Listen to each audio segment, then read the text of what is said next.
massive $100 million oil tanker is sitting just outside the Strait of Hormuz with $200 million worth of crude oil, but it isn't moving. It's waiting. It's waiting for the permission to enter one of the most dangerous waterways on Earth.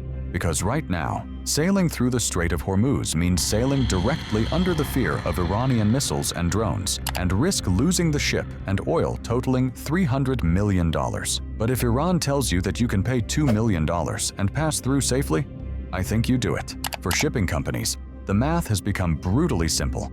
It's less than 1% of the total asset value. This narrow stretch of water between Iran and Oman carries nearly 1/5 of the world's oil. For decades, tankers moved through it using predictable international shipping lanes. Entire economies depended on it. But war in the region has changed everything.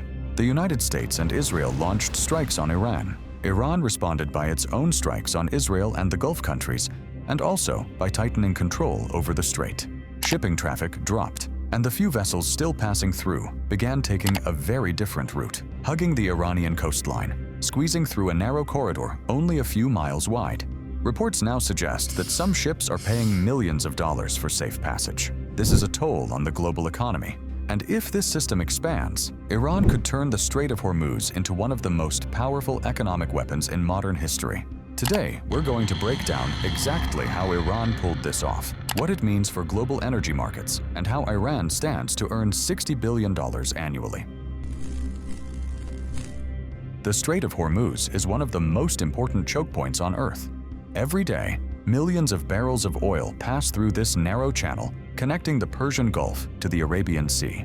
In normal times, around 20 million barrels of oil per day move through here, nearly 20% of global oil supply. Without Hormuz, global energy markets take a big hit, and the geography makes it extremely vulnerable. At its narrowest point, the strait is only about 20 miles wide. Shipping lanes are even smaller, which means Iranian missiles, drones, and mines possess a major threat. Iran has always understood this. For decades, Iran's strategy has been simple. If Iran is under attack, then nobody exports oil. And now, during war, Iran is finally using that leverage. According to shipping intelligence and maritime tracking data, traffic through the strait has dropped dramatically, with many tankers avoiding the area entirely due to security risks. Some vessels are stuck waiting outside the Gulf, others are refusing to enter, and only a small number are still moving. Which raises a critical question. How are some ships still getting through? The answer is simple.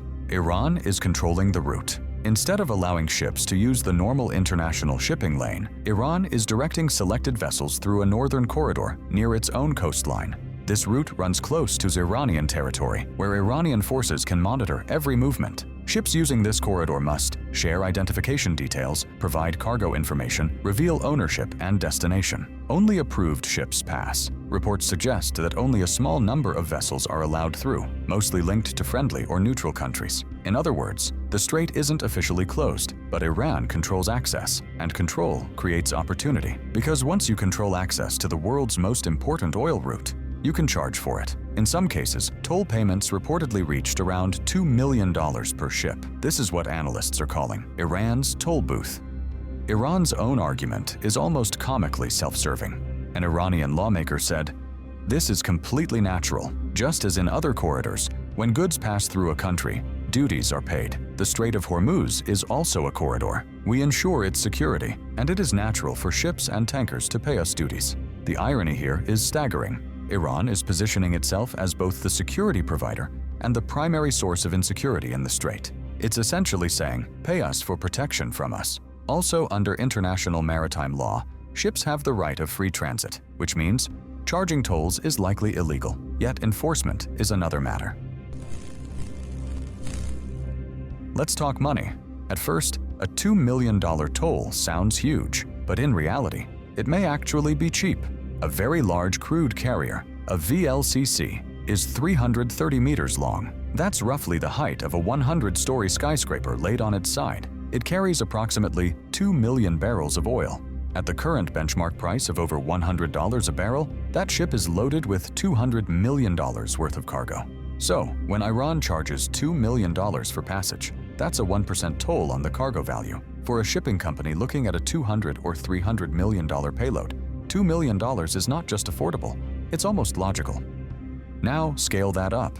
In a typical year, between 30,000 and 50,000 tankers transit the strait. Take the low end, 30,000 ships. Apply a $2 million toll to each. That's $60 billion. To put that in perspective, Iran's entire GDP last year was roughly $400 billion. The toll revenue alone would be equivalent to about 15% of the country's economy. Now, Iran isn't charging every ship that number. Not yet. But that's the ceiling of what this system could theoretically generate. And that's exactly why Iranian lawmakers are moving fast to formalize it. Iran's parliament appears to be working on a bill to formalize fees for some ships in the Strait of Hormuz. A lawmaker was quoted saying, "Parliament is pursuing a plan to formally solidify Iran's sovereignty, control, and oversight over the Strait of Hormuz, while also creating a source of revenue through the collection of fees."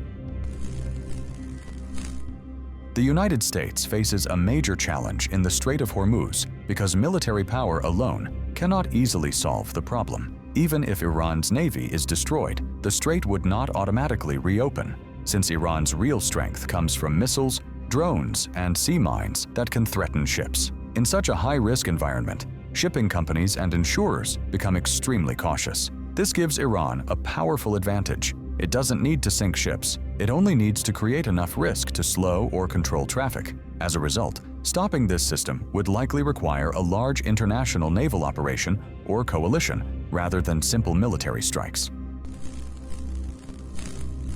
Scenario 1. A deal gets done. US-Iran negotiations succeed. The war winds down. Iran, as part of any agreement, relinquishes formal control of the strait. Traffic slowly resumes. But here's the thing, what's stopping them from blocking it again if things don't go their way? Scenario 2. The toll booth becomes permanent. Iran passes its legislation. The IRGC system gets formalized. Ships from friendly nations pay or negotiate diplomatic passage. Western ships pay higher prices. Scenario 3. Military escalation. The US or a coalition attempts to force the strait open. This risks a direct military confrontation that could blow up oil infrastructure across the Gulf, which would be catastrophic for the very oil supply everyone is trying to protect.